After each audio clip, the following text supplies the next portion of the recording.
ছাত্ররা প্রথম দেখতে পেয়েছিল স্বৈরাচার হাসিনা সরকারের আসল চেহারা, এবং সেই চেহারা দেখবার পরেই তারা বুঝতে পেরেছিল এই স্বৈরাচার ক্ষমতায় থাকলে, এই স্বৈরাচার বাংলাদেশের রাষ্ট্র ক্ষমতায় থাকলে কোনোভাবে এই দেশটাকে বসবাস উপযোগী করা সম্ভব না। এবং আমি মনে করি 2018 সালের শিক্ষার্থীরা, ছাত্ররা স্বৈরাচারের যে রূপ দেখেছিল, তখন থেকে তাদের মধ্যে এই কমিটমেন্টটা এসেছিল যে এই স্বৈরাচারের পতন ঘটাতে হবে, এবং তারই পরিক্রমায় 24-এর গণঅভ্যুত্থান বলে আমি মনে করি।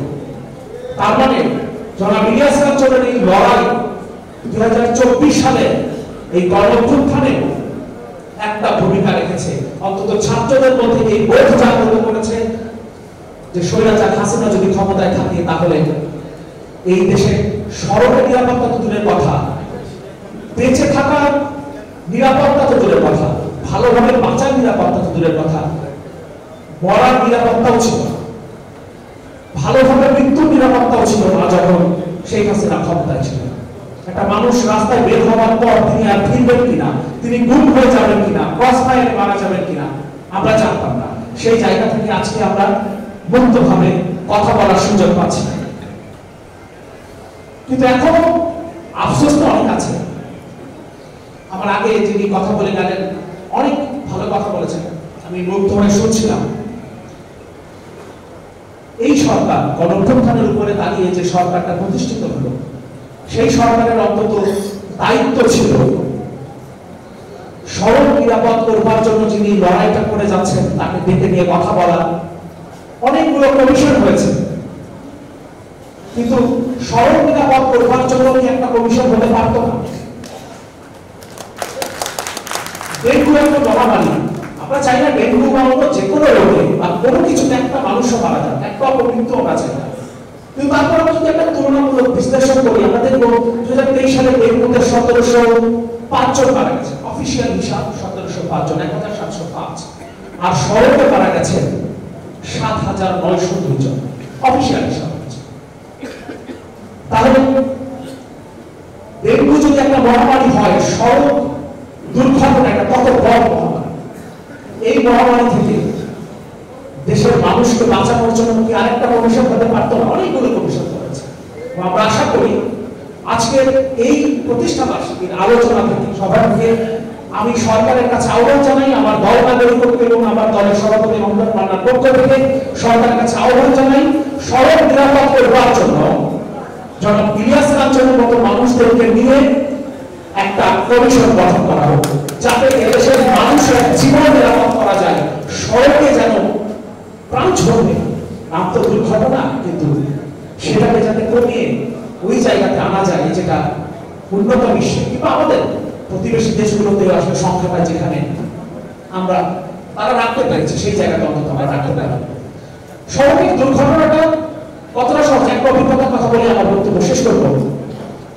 কয়েকদিন আগে বৈষম্যবিরোধী ছাত্র আন্দোলনের দুজন সমন্বয়কের উপরে ট্রাক চাপা দেওয়ার একটা চেষ্টা হয়েছে, অনেকে বলবার চেষ্টা করছে, তাদের দিক থেকে বক্তব্য এসেছে যে এটা সুপরিকল্পিত হত্যা চেষ্টা ছিল। আমরা অনেকেই সেরকমটাই মনে করি। 2024-এর সাধারণ নির্বাচনের পর হঠাৎ করে হাসিনা সরকারের বেশ কয়েকজন মন্ত্রী, এমপি এবং সে সময়কার প্রভাবশালীদের দুর্নীতির তথ্য আমাদের সামনে আসতে শুরু করলো। 2024-এর নির্বাচনের আগে থেকে আমি একটা জায়গাতে প্রায় নিয়মিত কথা বলতাম, একটা চ্যানেলে কথা বলতাম।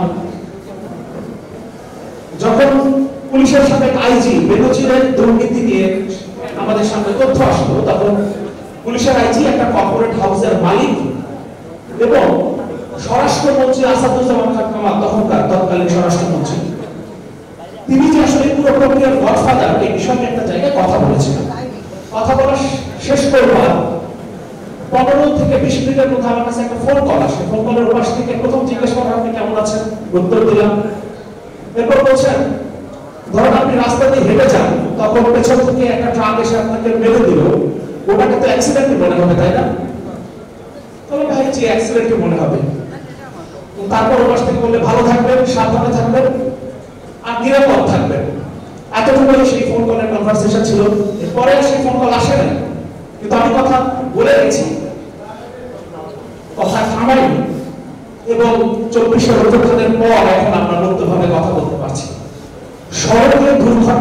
সহজ একটা ব্যাপার যে চাইলে তাকে কাউকে গাড়ি চাপা দিয়ে মেরে ফেলা যায় এবং সেটা আবার গল্প ধরে সেই জেলটাও করা যায়।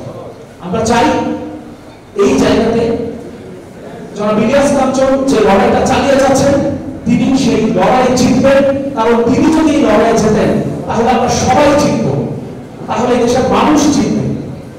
আর যে আহ্বানটা সরকারের কাছে জানিয়েছি সেটা আরেকবার বলতে চাই, একটা কমিশন করা হোক ইলিয়াস কাঞ্চনের মতো মানুষদেরকে সাথে নিয়ে, যাতে আমরা নিরাপদে বাঁচার অধিকার পাই।